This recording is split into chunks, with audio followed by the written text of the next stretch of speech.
Hi, my name's Trev, and I'm doing my first podcast today. With me is Rick Courtney from Be More Social, and we're going to have a chat basically about my life and my recovery after my spinal injury. Hi, Trev. How you doing? I'm very well, thank you. How was your Christmas? It was very good, mate. It was very, very, very busy. Generally, because I work quite a lot.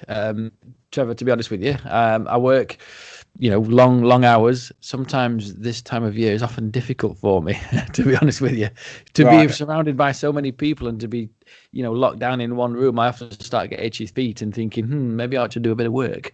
So I've got to admit, on Christmas Day, I did sneak out and do a little bit of work. There was a slight opportunity for me. The kids wanted to use the internet connection here at the office to download some games to their computers that they'd got. So I'm like, yes, of course, children, I will take you to the office and do that. So I had a couple of hours here responding to messages. How sad is that?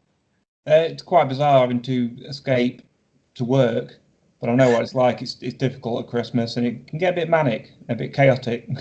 It can. And obviously, we're here today talking about your story, aren't we, really? And at Christmas time often brings up various memories and things like that for you, doesn't it? Yeah, it does. Yeah, I'll go into a little bit about my story. We're now looking at we're just at the back end of Christmas. I actually had my injury, my accident, New Year's Eve of the millennium. So I'll start with that. Basically, we headed up to Edinburgh to celebrate the New Year, to see the millennium in. That Mm-hmm. that was the plan. Um, during the start of the day, we headed up to Edinburgh, and we'd already settled in, and we went out the night before, and we thought, oh, we can't start celebrating now. It's New Year's Eve day. Let's pass a bit of time. What should we do? So what time was this then? How early on in the day This was this? this was probably 12ish, probably Okay. about yeah probably about 12 o'clock, I think. So we decided to have a wander around Edinburgh and actually have a look around where we were. So anyway, we went somewhere, and I remember purposely uh, going somewhere.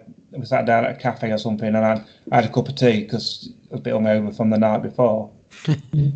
So anyway, we started wandering around Edinburgh, and we came across first thing we came across was an underground tour. Hmm. So we thought, oh, that'll be quite an interesting thing to see. Edinburgh's quite renowned for its spiritual spooky element. So Hmm. we thought, well, that'll pass an hour. So anyway, we went down into this underground cabin, and the first thing I saw was a room that was locked. And first thing I saw that was a room that was locked, and you could see in there, you could see a lot of what looked like witchcraft stuff, a lot of weird signs on the walls, and Oh. clearly keep out. And you thought, okay, right, there's something obviously goes on here modern day. So we walked around the place, and the tour guide, was telling us lots of different stories, telling us lots of things, and some of them there was very convincing. Right. Uh, One of them that springs to mind was she was talking about a group of people in there, and they was all stood around in a circle, and every one of them jumped forward, and they all said they felt they'd been pushed all at the same time, and that was like, well, that was a bit weird. Wow.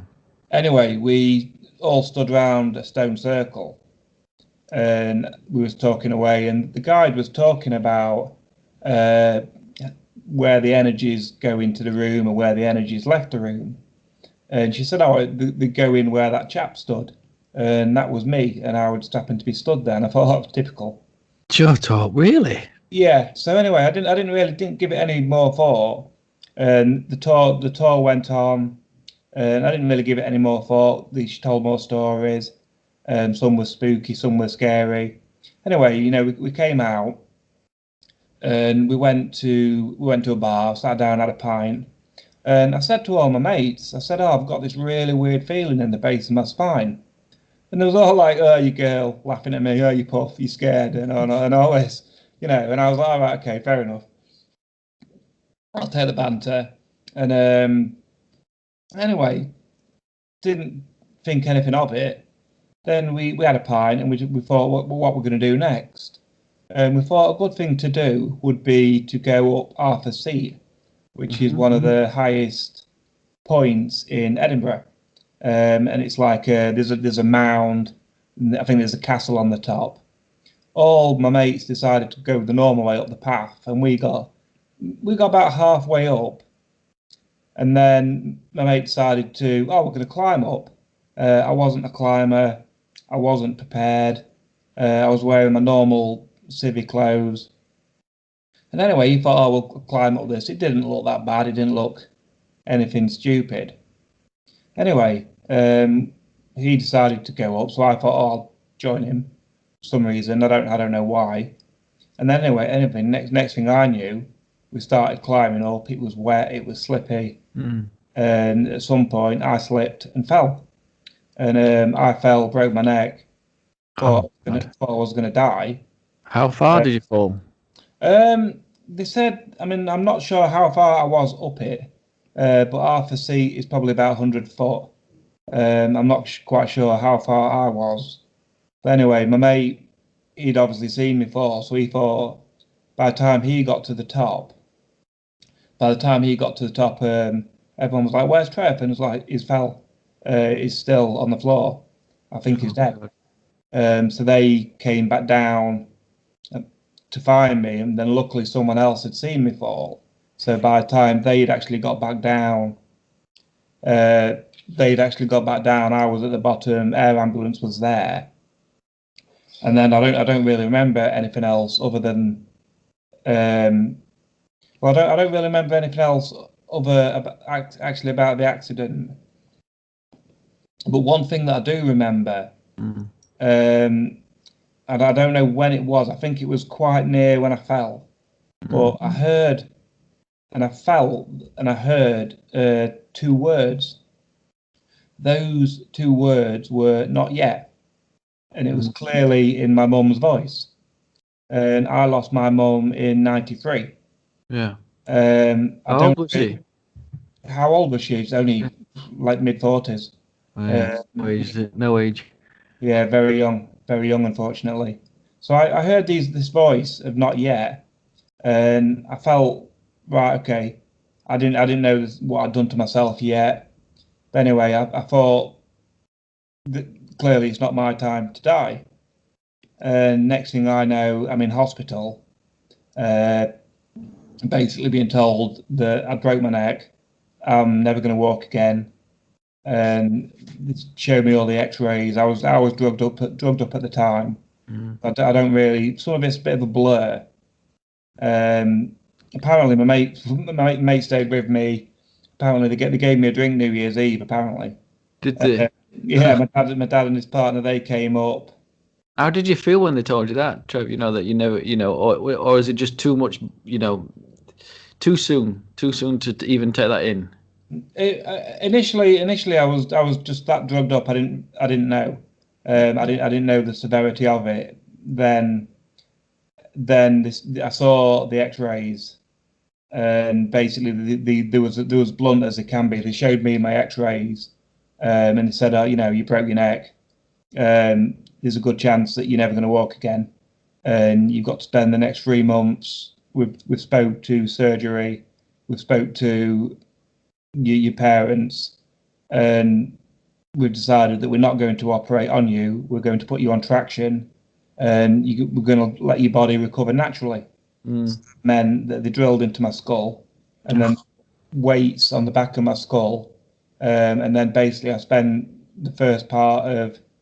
literally the first 3 months of January flat on my back. Nothing to live for, no movement, no feeling, just my body was alive. I knew. What were the thoughts that were going through your head?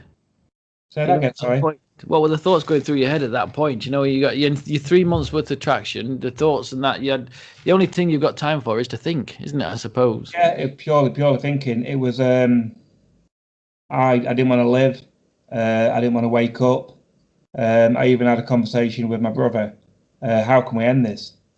I don't want to live like this. What's my life going to be like? And we had a discussion about it, and we thought, let's leave it. It's not something we're going to jump into straight away. Asking your brother to do that, it's a bit heavy. And then, yeah, just a bit.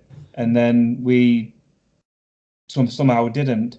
But everything was going through my head. What's life going to be like? What am I going to have a life? Am I just going to be a vegetable for the rest of my life? Am I even going to be able to get out and do things? Am I going to get any? Am I even going to have a quality of life? Trevor, how old was you at this point? Sorry for asking. 25. 25. 25, and I've just turned 44.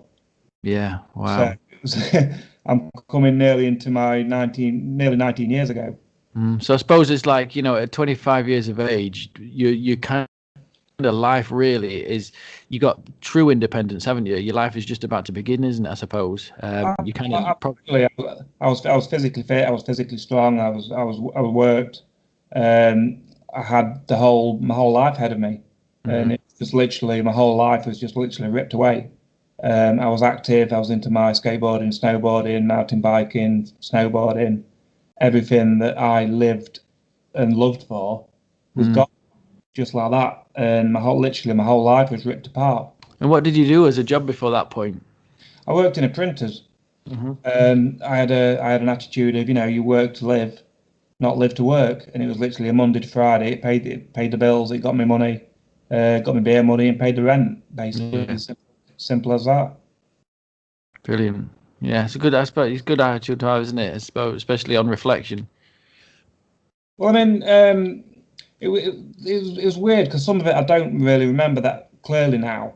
Somehow I managed to get through the first 3 months, and somehow I managed to get to a point where, because I'd not even seen any of the hospital, I was literally in the same place, and we literally got to a point then of, right, okay, your neck's healed as much as you can.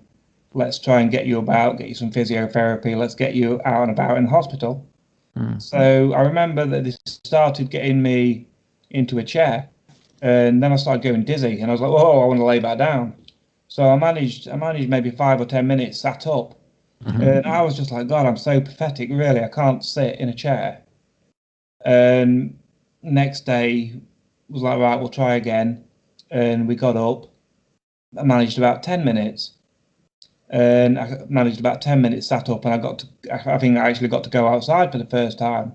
Not been outside for 3 months, no fresh air. How did that feel? You know what, you got you 3 months, you're in that position, and you're even struggling to sit in a chair at times as well. How did that first breath of fresh air, what did that feel like?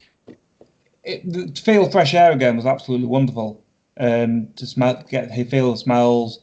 And for some reason, I thought everything had changed around me. And I remember saying something to someone and kind of just forgetting what outside looked like. And it was like, well, trees are still trees, and they've not changed.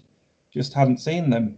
I suppose that lack of not purpose, they wish you well, but like that lack of understanding really just how or what you're going through right now is just kind of alien to anybody else, isn't it, really? Yeah, it was really frustrating at the time because all the nurses were like, we know how you feel. Oh, we know how you feel. No, you don't bloody know how I feel. My whole life's been ripped apart. I'm never going to walk again. And you're saying you understand how I feel. You don't. I was angry. I was frustrated. Really, I wasn't aggressive to people, but I was really angry. And when they got me actually into a chair and I got down to actually do some physiotherapy, my self-hatred was that much. I couldn't even look at myself in a wheelchair. The people were just saying, how's your hair looking? First time to see yourself in a mirror again. I was like, I don't want to know. I can't bring myself to look. And just that's how much self-hatred I had. It was just like sat in a chair, just slumped in it. Right, okay.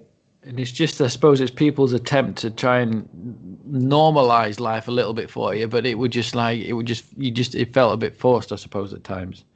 Oh, completely. And then I felt I was forcing it when, friends had come and family had come, and you put on a brave face, and somehow somehow anyway, I don't know. We managed to get down to physiotherapy, and there wasn't a great deal they could actually do for me. No. I was seeing people, learning how to transfer, how to get dressed, how to get from wheelchair to bed, and because I had no movement whatsoever, I couldn't do anything. I had to be washed, I had to be dressed, I had to be hoisted out of the bed, I had to be hoisted into a chair, and I couldn't do anything. I had very little movement in my right arm, and ironically, my left arm started to come back first. And we knew straight away that I'm never going to be able to. Well, I didn't know straight away. One of my goals was to obviously be able to push the wheelchair, and that goal never happened, and that goal still hasn't happened. So I rely on a power chair. And it's funny now thinking back because I got a little bit of movement back in my left arm, and we got a bit of movement back. So we tried getting around the hospital in power chairs. Bear in mind, I was right-handed, so I had to learn left-handed. He used to find me in bushes. He used to find me in. I'd get myself stuck in a corner, and then I couldn't get out. And now it's funny, but God, it was so frustrating. I was like, really, this is what my life's going to be like. Bless you. Yeah. I've been from being physically fit, physically strong, independent, to now I can't even drive a flipping wheelchair, and let alone a manual one, a power one. And he's found me in bushes, and I'd go outside for a bit of fresh air, then I couldn't get back in, and it was soul destroying. I bet. And how did you feel about other people's efforts to try and make light of it, or try and, did you find that offensive, or did you find that, you just took it with a pinch of salt at times? Because I know, in those awkward moments, myself, I'd probably make light of it to try and make it feel a little bit less awkward for both of us. But did you welcome that, or did it just sort of frustrate you even more? I think by the time I'd actually got to, if we skip to about maybe 6 months, so we're looking at maybe June time. I think by that point it was kind of like, right, it's a case of trying to move forward now, and it's trying to get on with things. When they actually took me out of the acute centre into the rehab centre, that was just hilarious. It really was. It was people trying to come to terms with these things, and grown men, peeing themselves and waking up, oh God, I've shat myself again, and people falling out of bed and falling onto chairs. It was just absolutely hilarious. So you tried to make light of it and tried to make fun of actually what the situation was. Did it make it feel better? Obviously, Traction for the first 3 months is coming to terms with it and being. Was you isolated in your own room during that period? No, it was weird. I had a guy. Initially, I believe I was with someone else who was in the same situation, and then I think we went to a room with 4 people, right. And because I was flat on my back, I had to look at a mirror. Everything had to be looked through a mirror to see people. So the chap that was next to me, he'd been through the same situation, spent 3 months talking to each other, and never saw his face, talking literally to a bed next to you. Wow. I remember that they moved him to the next room, and then when I actually got up, in the first time I actually got 10 minutes up, I was like, oh, let me go see this guy pee, and we actually sat face to face, and we'd been talking for the last 3 months about life, death, suicide, love, sex, everything that we could think about. Bloody hell.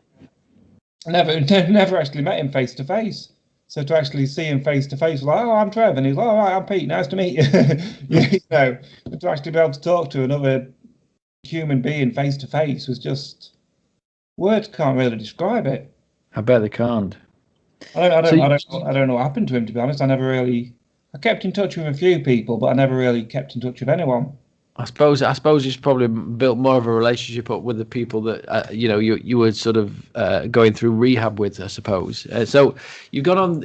Obviously, you spoke about the 3 month and then you started to find light of some of the issues that other people were having as well. Is that because you sort of mixed with more people and the more like-minded or people with a similar kind of issues as you got, if you like, and you found? I think it's just because everyone was kind of coming to terms a little bit more with it, and people were starting to accept the conditions, and people were just didn't have a choice, you know. You either get on with it or you don't get on with it. Yeah. And I suppose 6 months in, you're just at the beginning of your journey, isn't it, in terms of like recovering in lots of different ways, I would imagine. You clearly recovering in terms of your mental state as well, because that's a lot to come to terms with. Yeah, I mean, everything was literally ripped away. I do remember the biggest goal, because I couldn't feed myself or anything, and I don't now, and I can't now. But initially, that was the goal, to feed myself. And I mean, when you're a grown man and you can't actually feed yourself, you know, it's just something you take for granted. Yeah. So that was the first goal, and because I had to do it left-handed, I had to use a spoon. Sometimes I could do it, sometimes I couldn't. Sometimes I was getting food over my shoulder, and then I'll get all in my face, and wow, just going everywhere, getting spoons in my eyes and all sorts. It was just that much physical effort to eat your dinner. You know, you was burning more calories than what you was eating. You feel physically exhausted after. Yeah, it was physically hard work. It was physically draining. You think, God, I'm so pathetic. Is this what my life's going to be like? And at this point, I had no idea what life was going to be like. Mm-hmm. The thing that got me through, when I was initially going back to when I was actually laid on my back, one of my friends had done a collage of all my activities, and that was in my hospital ward. In hindsight, it wasn't the best thing to wake up to, but I don't think any of us really realised the severity of the situation. So I was waking up to see pictures of myself skiing, snowboarding, mountain biking, etc. And all the nurses were like, "Oh, don't worry about it. We'll get you skiing. We'll get you sailing. We'll get you doing all these activities." I was like, "How? You know, I can't walk, can't feed myself, I can't get out of bed, I can't do anything." And they said, because it was winter time, they said, "Oh, we've actually got a group of people like yourself that are going skiing this week." And I was like, "Okay, I'll believe it when I see it." And anyway, they came back and they showed me videos, they showed me pictures. I met some of the guys that were not quite as disabled as me, but they'd been skiing. And they said, "Oh, we'll get you skiing next year if you want to." And I was like, "Right, okay." So I actually booked in and said, "Right, I'll book on for next winter, and I'll book on a skiing holiday." That's what kept me going, gave me hope, and it gave me. You get like mini goals, mini sort of tasks, mini goals that sort of, you know, say, okay, then this time next month I'm going to do X, and looking forward to that X and achieving that Y and making it happen. Yeah, and I didn't quite believe it. They said, "Oh, we'll book you on the skiing then." And I booked myself on the skiing as long as I had medical clearance.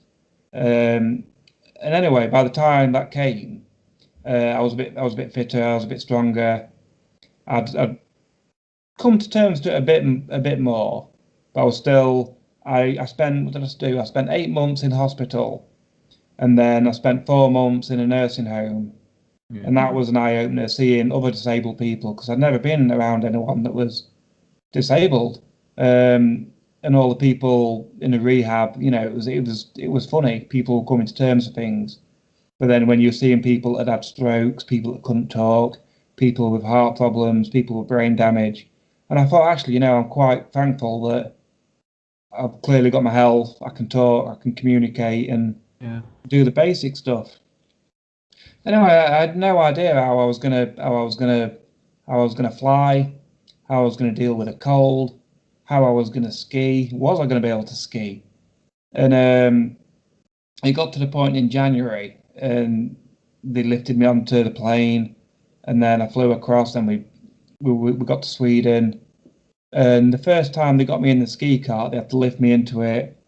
And the ski cart is quite hard to describe. It's a big, wide thing with quite a low centre of gravity. And it had 2 levers on the side. So imagine if you pushed them both forward, the skis went in like a snowplow. Yeah. And then if you pulled them back, they went straight, so you could turn. And if you pushed one, you turned one way. If you pushed the other, you turned the other way. These carts had someone behind you to act as an anchor. Yeah. And the first time I got out there, just the feeling of excitement, to feel adrenaline, to see the mountains, to feel snow, to see snow, and just to get that feeling of independence, freedom, excitement. It gave me hope, and it gave me a real perspective of, wow, actually, if I can ski, What else can I do? what else can I do? Yeah, and I come back from that holiday in January 2001.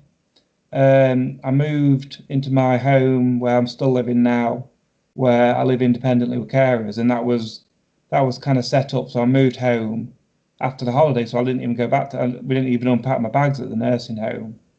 And I come back for the first time. I felt hope. I felt optimistic. I felt, actually, you know what? If I can ski, then what else can I do? Yeah. Really, I'm only restricted by, well, not as restricted by my disability as I thought. And well, I mean, over the years since, looking back at that, I skied 3 times. Yeah. I managed to get to a point where I skied independently, which was just wonderful. Let me off at the top of the mountain and skied down and met him at the bottom. It was only a short run, but I was like, wow, that's amazing. Yeah. Wow. And since then, I was like, right, this was with a charity called Backup. Yeah. And I was like, right, I'll do an outdoor activity centre. So I did an outdoor one the following summer, and they got me sailing, and they got me abseiling, and we got me climbing, which was just horrendous, and kind of being hoisted up something after what I'd been through. Wow, yeah, actually reflecting back on that, I mean, did it bring back any fears and any worries or any sort of anxieties that you had? Oh, absolutely. It brought back the fear of falling. I used to get a real adrenaline rush. I used to get an adrenaline rush when I saw someone else falling on telly, and I'd like, my heart would stop, and I'd be like, oh, God, yeah, right, calm down. Yeah. I had to. Well, somehow, I don't think I really got over that. No. So have you done anything like that since or is that something that you just think that's just very, very too much for me to bear right now? No, I've over the years I've pushed myself more and more, and I've kind of realised, actually, right, you are literally only restricted by your own limitations. So over the years, I've skied, I've sailed independently, which was a massive, massive goal of mine. Going back, this is going back over the last couple of years. I love anything where I can get away from my wheelchair, and I can just see my wheelchair on the jetty or by the side, and you feel more normal. Yeah. So I managed to get in touch with a sailing company, and initially I was sailing with someone else, which was nice. I always felt like I was a bit of a passenger, and I got a few times it was nice to be on the water, just getting out there sailing, feeling the breeze, feeling the freedom of being out there. And I kept saying, can we go one step further? Can I be able to steer this boat myself?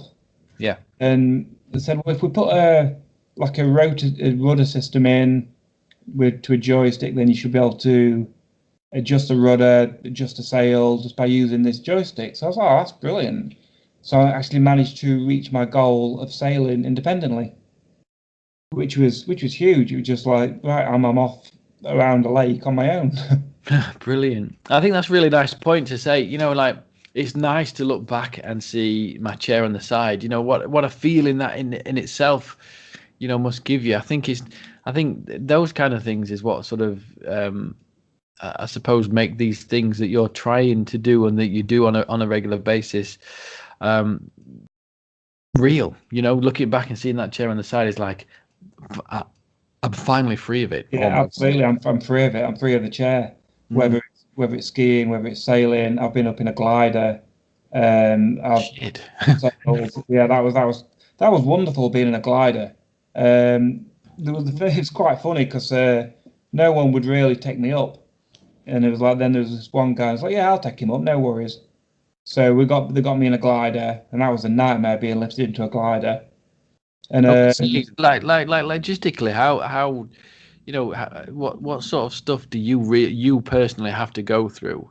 You're putting aside everybody else. You yourself. How much of an effort and struggle is this? Because I've seen you at times, Trev, as well. After you've had physio and stuff, you look knackered, mate. To be honest with you, sometimes it's hard. It's You know, hard. I have very limited and very low energy, and it is physically hard work. Sometimes you're being hoisted into things, so you're kind of relying on other people to hoist you over something into an object. Sometimes it's literally manpower, and they're just literally lifting you up, and someone under your arms, someone under your legs, and then they're lifting you in. And anyway, I remember they got me in this glider, and because I've got literally no control on my legs whatsoever, my legs were bashing against the rudder and the joystick in the middle. Yeah. Like, we can't have that in the middle of the air. What do we do? So we actually took off my shoes and we actually tied the shoes around my knees, and then we tied my knees to the chassis of the glider. So there was no way that if I spasmed, if I moved, if I jolted, that I was going to jolt the rudder and get stuck in the air. Oh wow. And once we'd realise that, it's like there's no way I can affect the flight of the glider. It was wonderful, launched in the air, and there was just no sound. Beautiful. There was nothing going on, no engine, and it was just literally like being as free as a bird. Just a credit to the guy as well, going to some trouble and length to get that set up for you as well. Nobody else is prepared to do it, but yet this one guy's like, do you know what? Yeah, Trev, you are going up, mate, and that's what we're going to do. We're going to get you in the sky and have you have this experience. Absolutely. And you always find there's that one person or that one company or that one person that's got that expertise, skill, equipment to go, actually, you know what, right, let's do this. Let's get him up. Let's make sure it's all safe. Get him in and let's give him an experience. Yeah, absolutely. What are the goals you're setting yourself now to do then? What is life sort of leading to? At what point, are you getting to it? Are you just still continually to set yourself mini goals, or have we got an aim that we're trying to hit now, and these goals are forming part of that whole story, that whole journey? Yeah. So if I'm to fast forward now to present time, my next exciting goal is I want to do a hot air balloon ride. That's something that I've had on my scope for a long time, and I've never actually got around to finding a place that would take me. Place in the UK, and I think it was nearly £800 for two people, and I thought that's just ridiculous. I'm not even going to consider that. Yeah. And there's someone I know who travels the world in a wheelchair for a living, and he went up in a hot air balloon in Spain. Yeah. And it was, I think it was about €180 for two people for 2 hours. So I'm kind of thinking a little bit about that. I'm thinking present time this year, so this year and going into the start of 2019 is where the first time I've actually been willing and wanting to actually sit and tell my story. Yeah. And actually talk to people about what I've been through, what obstacles I've overcome, where I've been, how I've got over into planes, how I've travelled, how I've been on safari, how I've been to Egypt, and all the things that I have done have accumulated into enough that I can actually sit and tell my story. Yeah. And this year's been really interesting to actually get in front of people and actually tell it as a story. Yeah. I mean, a lot of all what I've been listening to today is stuff that I've never really heard about before. If I'm honest with you, Trevor, we've known each other now for a while, and we spoke at length about some of the stuff that you go through or been through, but all of this has been pretty new to me as well. So, I appreciate you sharing the story. But, what is logistically, what is life like for you now? What sort of things that, can you share with us that you have to go through just to get some shopping or just to sort of get a bit of fresh air? Well, yeah, I mean, I'll go through an example of my morning daily routine. I have no movement whatsoever. I have enough movement to operate a phone, operate a computer, operate an iPad or stuff like that. But anything to do with personal care, anything to do with assistance, it has to be done by a carer. So you grown man are getting someone else to look after you, basically. So for an example of like a morning routine, this morning was a shower morning. So I'm on the bed, and then I have to get someone to put the sling under me, roll me on the bed to get the sling under me, and then I'm hoisted off the bed, and then I'm hoisted onto a shower chair. So I'm pushed across into the bathroom, and then because I have no control of bowels or anything like that, I have to have an enema, and I've that shoved up my ass. Usually works within 10-15 minutes. Yeah. You usually have a good clear out. And then this case of getting showered, getting cleaned, reverse the process, get a sling back under me, get hoisted back onto the bed, get washed, get dressed, and things like all the personal care.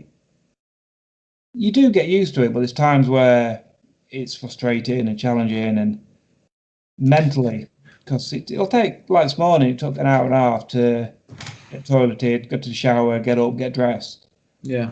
Before that time, that's before I've had a cup of tea and before I've done anything. So it's like an hour and a half just to get to a point where right now I'm sat up, I can actually do something myself. I can actually start thinking about my day. Do you have the same people every time? Is it the same people you meet, or do you have different people that come and treat you? Over the years, I've had a lot of people come and go. I have a team of 4. I have a team of 4, and the way we work the shifts is they come in at 10 o'clock at night, put me to bed, spend an hour or so with me, put me to bed, and then they go to bed themselves, and then they'll get me up in the morning and spend all day with me. Some days we're out and about doing stuff. Other days we just sat around doing nothing. But if I'm going out, then it's a case of getting up, get showered, getting into my chair, and then I have to get into the van. I've got an adapted van, so that I drive myself into the van, and they clamp me down, strap me in, and away we go. Which that works quite well. Do you build a relationship with these guys, and do they become friends? And it's a proper, or is it just purely professional? No, it's you build a relationship. Absolutely. Some people you get on more with others, but you're literally with them 24/7. Yeah. And you are literally putting your life in their hands. Some of them have been with me a couple of years. Some have been with me. Well, one lady, she sorts out all my rotas, wages, and stuff like that. She was actually the very first person on the very first shift when I moved home in 2001. And she's been with me, nearly 19 years. Wow. So yeah, I've seen the kids grow up. It becomes part of your life, and is stuff like that made it easier to sort of accept then the fact that you've had these people with you throughout your life, or has it made it harder in some respects? It's a bit of both. It's made it easier because I've got good care and good support, and without that, it's kept me healthy and it's kept me going. But then there's times where there's people that you haven't got on with, and there's been issues, and there's been trust issues, and you put in your trust in people that you don't even like, and they're just there to do a job, and you think, oh, this is not making life any easier for me at all. Yeah. So other than like the physical things that you've got to get over as well and get to grips with, it's just like you say, it's just them trust issues as well that you've got to there's so much you've got to cope with on a, like, I suppose a day-to-day life business. Psychologically, it's very difficult because I mean everyone has their own different ways of doing That's the things. word I'm looking for. Psychologically speaking, it's massive, isn't it? Yeah, absolutely. Still now, some people have ways of doing things, some people don't. Some people can get the sling under me, no problem, whip it in, get me in the chair, get sat first time. Other times it's like 3 or 4 attempts just to get sat right, and you're like, oh, really? God, this is so frustrating. Just to actually get sat in a chair upright, so you can sit all day. Some people that you get on with, you have a laugh. You go out and do things with. So other people, you know, you just, oh God, I can't wait to see the back of them. And at some point, you have to decide whether it is the relationship is going to continue. Yeah. And you do have to fire people, which is never easy, but it's part of it. And how do you see how do you? Sorry. Well, one thing I found over the years is, although I've got someone there to help me, there's things I try to do myself, and I try to be as independent as I can be. Yeah. And I think that's been a massive psychological factor for me, is trying to maintain that independence. Little things like I've just had an Alexa, which someone bought me, so we're setting this up today, so I can turn the lights off myself. We're in the process of little things that you take for granted. We bought a video doorbell, and it's been a nightmare trying to get it put in, but the amount of times where someone's come to my house and my old system is just not recognizing the doorbell, and I'm missing someone at the door, and it's not quite pointing at it. And the independence the other day of just being able to, someone's at my door, ding dong, right, hello, how are you doing? Let yourself in. Yeah. Wonderful. It's been a nightmare bit of getting sorted, and we haven't quite got there yet. So I suppose for like the 19 years that you've had this experience, you've seen advances in technology and how the internet helps and all that kind of stuff. Has that been a help for you as well? You know, because I suppose. Absolutely. I've always had a system where it's very basic, where a lot of because I mean, when you can't answer your own phone, you can't turn the TV channel over, you can't do any of these things. It's literally stuff you take for granted. So initially, I had a system which was so slow, and you hit a button, and then it started an LED sequence going off, and you go like 1, 2, 3, 4, TV on. Press the button, 1, 2, 3, 4, channel up, right on. 1, 2, 3, 4, volume up, and oh God, this takes forever. And but at the time, it gave me independence to be able to answer a telephone, turn on the TV, put a DVD in, and press play. And now, as technology has come on, I can use smartphones, I can use iPads. We're linking everything up now, so I can turn on my TV by voice. Should be able to answer the door by voice, and it gives you that independence, and it gives you that more empowerment of myself. Wow, these are all things that, like you say, you know, a lot of people out there take for granted. You know, I bought my little girl the whole Alexa thing with the Google thing, and she's like, all she uses it for is music. Where in terms of this is, you know, Alexa potentially helping you turn lights on and off, help you turn TV over. It's really, it's life changing. It's. I'm gonna have, hopefully, I'm gonna be positive. I'm gonna have my heating set up to it, the door set up to it, all my appliances set up to it. And it's just by voice. And had that 10 years ago, you know, would have made life so much easier. Yeah. Really fun. So this is almost another nice little new part, a new experience to sort of benefit from, really, isn't it? Yeah, absolutely. When it works, because this doorbell's been a nightmare, I tell you. You wouldn't believe a video doorbell could cause so much stress. So one thing I find is you just got to keep trying. And you've got to keep finding things, and you've got to find a way of adapting, going, right, this doesn't work. Right, we've got to adapt this, we've got to change that. And it really does change my whole mindset. It's like, right, this doesn't work, right, well, how do we change that? How am I going to make it so I can do this? How am I going to do this so I can operate this? And example of a doorbell is a simple one.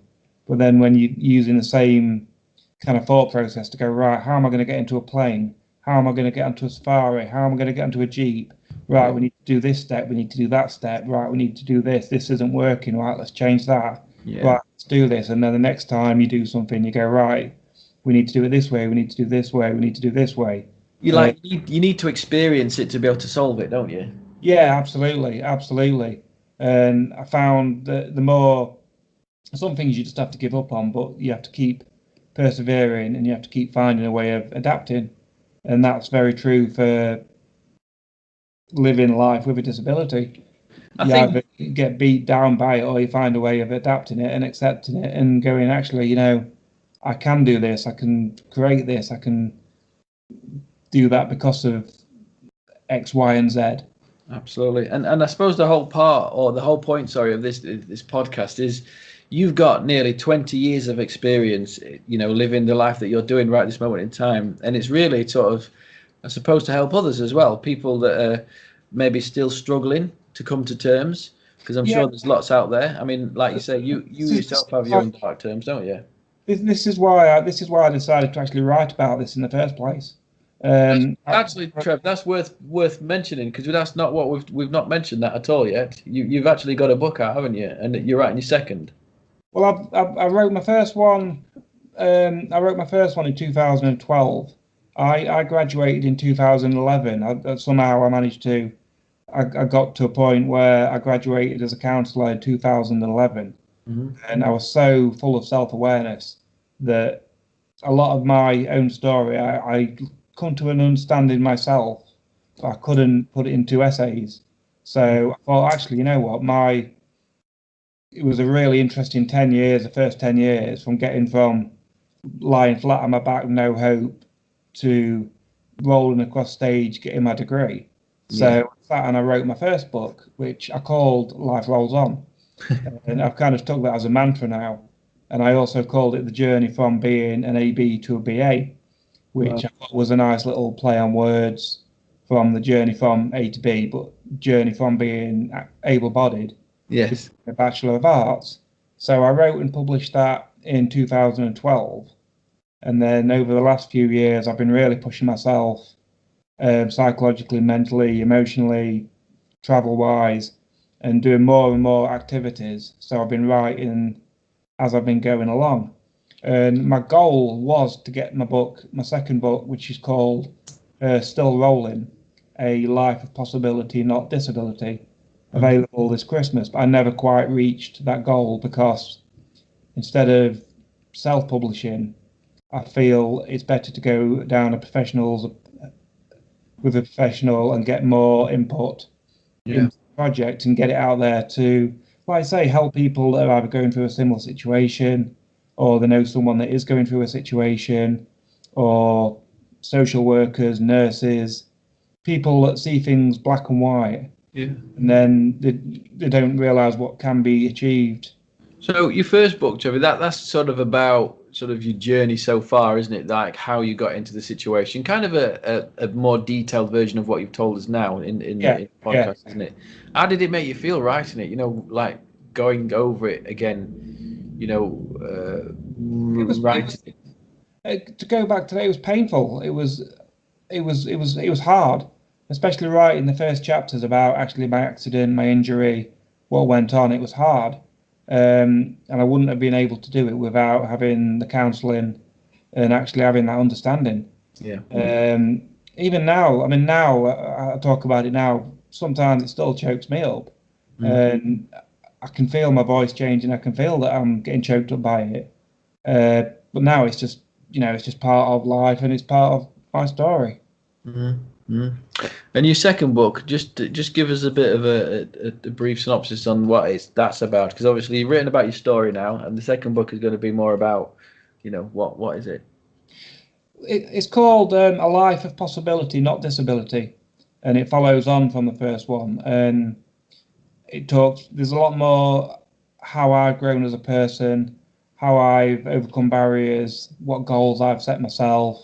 Really pushing myself to go out on a safari and stroke a hippo, things like that, things like starting businesses, things like failing businesses, lessons that I've learned along the way, things that I've come across that I never thought my wildest dreams I would be doing. And and I'm sat at one point talking about stroking a hippo. And the amount of obstacles that it took to get to the bottom of that waterbed in Africa was just astonishing. So I've really concentrated more on the second book on the obstacles and how I felt and what was overcome. Not just, oh, I did this from an ego point of view. It's really trying to explain the whole situation and look at things. And I hope it's going to make people look at life themselves differently, look at life with a disability differently, and see if they can actually do stuff. How has it been received then? You know, your first book, because I know you've done a couple of talks, haven't you, on a couple of business communities and networks and things like that. So how was your first book? How did it go down? It's been received with. Oh, yeah, doorbell's going off. There you go. Yeah, by the bell.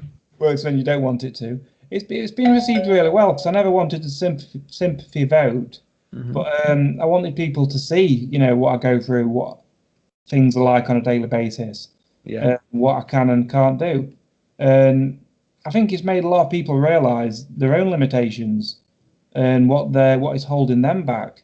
Well, I'm going to say it helps two different types of people, doesn't it? It helps people, I suppose, that are able-bodied to say, do you know what, you know, what you're going through is I don't suppose that's what you're purposely trying to do it, but you know, it helps people realize that actually life isn't that bad and just stiff upper lip and crack on. But it also helps people that are going through the similar kind of thing to you say, like, you don't have to give up. There's still stuff out there for you. And there is going to be hope. It's going to be hard, but there is hope. And if they can see what I've done, where I've been, then actually go, you know what, wow, then it's worth fighting for to get through the first year, get through the first 2 years, get through the first few years, and to be able to look back at these things myself and laugh about it. I never thought I'd do that. It was, you know, literally a matter of life and death at one point.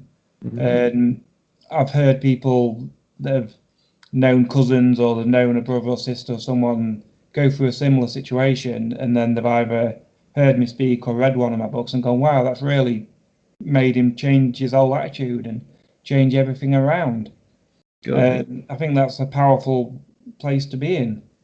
I think it's a good thing that you're doing as well, and combined with the, you know, psychology sort of qualification as well, you know, you kind of like almost qualified to do it too, aren't you? You're not gone into this blindly and thought, I'm just going to write a book and tell everybody how I felt. You've actually thought, you know, what's going to qualify me to be able to do something like this, and you've gone through it and you're doing it, I think, the right way, in the sensible way.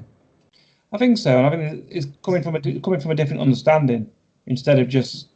I try to put things in layman's terms, but it's also coming from an educated psychological viewpoint. Yeah, I like it. And I think that comes across instead of just. I'm not saying Joe Bloggs who's been through the same thing, but there's more of an intellectual aspect to it as well, and different understanding of it. So in terms of the challenges, what's next on the cards for Trev? What's he want to do? What's his next sort of challenge that you fancy setting yourself?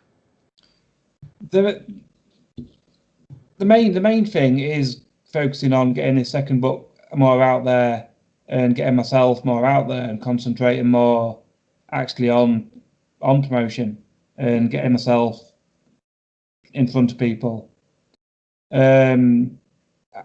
Action-wise, hot air ballooning is something that I really want to do, and I think that'll be a good thing to be able to tick off the bucket list and talk about, and write about, because that's not something something you expect.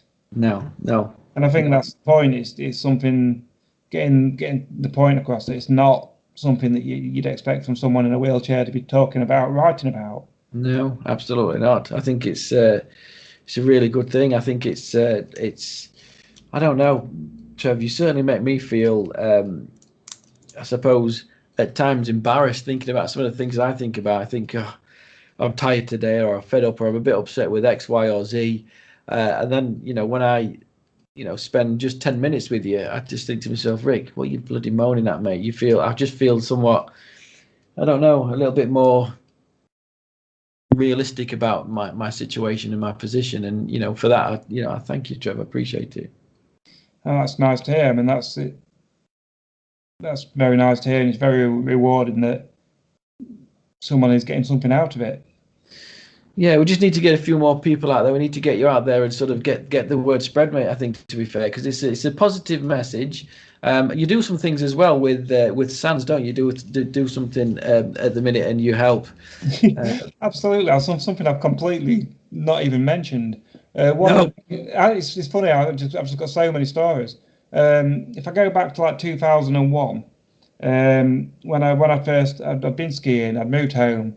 I got to a point. I was like, right, I'm 26 years old now. Now what? I've got a care team set up. I've got my home set up. I've got my finances set up. I've proved I can ski. What now? What am I going to do for the rest of my life? And I was always active from an active background. So I decided with a physical disability to enroll myself on a physical sports course. So I thought it would be a good idea to get into sports coaching. And it's something you don't hear of, does it? Really, it's sports coaching. If you no, it brought up a few obstacles. Let's say. Yeah. Part of doing this was I had to do 10 hours in the community coaching, and I came across a sports club called the Sand Club. See the ability, not the disability. And I thought, well, that'd be brilliant for me if I can actually start getting involved working with disabled kids in sport. And 19 years on, I'm still there. And it's absolutely wonderful working with kids with disabilities and getting them involved in sport, doing activities. And not just sport, but being out there. We've done trips to the Lake District, trips to the Peak District, where they've really had to push themselves and they've really had to challenge themselves. And I think if they can see me do these things, then there's no reason why they can't do them. Yeah, it's great. The challenge was just immense at the start. Working with a physical disability within sport was just huge. Yeah. And I think that's quite strange, actually. It's quite selfless, isn't it? You just all of a sudden, I've just spoke about it. You're like, I didn't even mention that bit, but it just comes naturally that you're going to give back and do something. I think, which is a good quality, mate. It's not something like you should. I think if I wouldn't have done it, I'd have just lost myself. And I needed, and I still need to find focus and purpose in all this. Yeah. And to be able to give something back and work with young disabled children in the community is just wonderful. It makes me feel good about myself. It makes my disability seem less and less, and it boosts my self-esteem, my confidence. And over years, that's pushed and progressed to eventually leading up to a degree. So I think that's a good message, isn't it? You need to give yourself focus and purpose. Absolutely, this is without that, I think you just get lost. Yeah. Yeah, I agree. And I suppose that's like what one of your key messages is at the minute is if you can help people find their focus and purpose, to be part of that would certainly be I think a goal for you to set yourself as well. With the books, as it delivers that message from, I don't know, front cover to back cover, doesn't it? Absolutely, yeah, absolutely. Good man. Listen, Trev, we're at an hour now with the podcast, and I really appreciate you sharing your story. I mean, this is your podcast, mate, and I feel like I've asked you some questions, really, mate, that maybe I shouldn't have done, but you've answered honestly and humbly every single time, and I appreciate you sharing your story with me. Particularly, I feel quite honoured that you have done, to be fair. And this podcast, what it's going to do is it's going to tell hopefully hundreds, if not thousands, of more people about what you sort of have been through. And to be honest with you, I feel that we've only just scratched the surface. Oh, absolutely. This is why I have written it down, because I've got so many stories and so many aspects of different viewpoints from anything, and it's blows my mind when I think back to it, really. I think it's a good thing, and like the hope is as well that you're going to be inviting lots of other guests, people to join you on the podcast.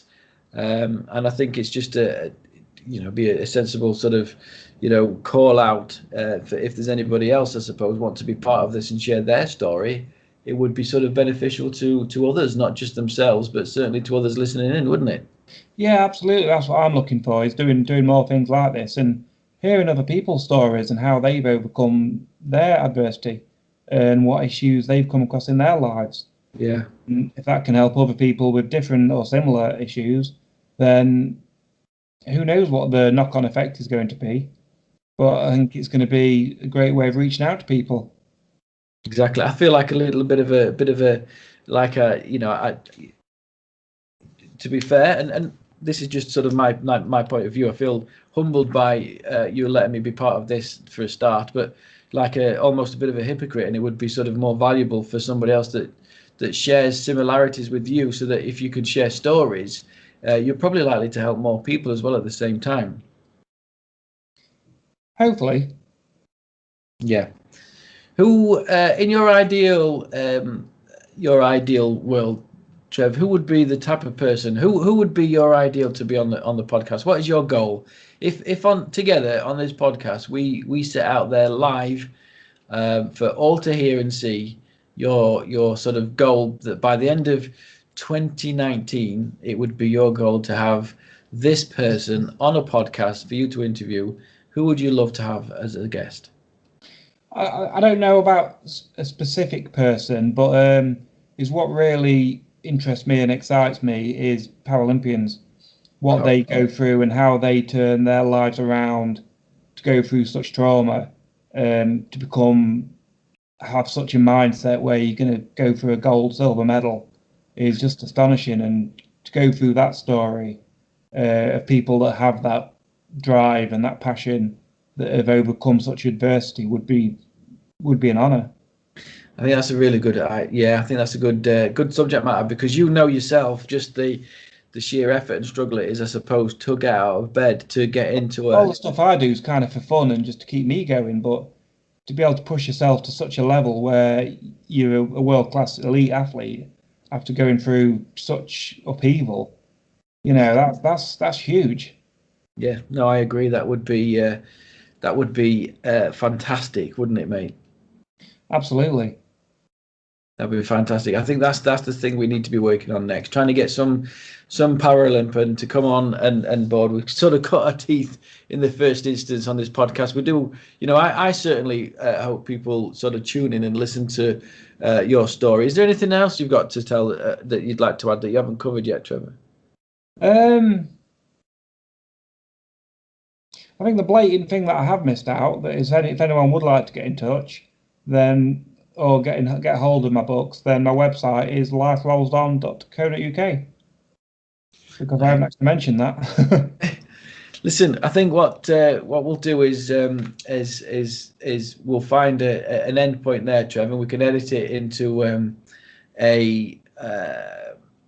we need an intro and we need an outro. We need some kind of jingle to it as well. So I think now is a good time to stop recording. Yeah.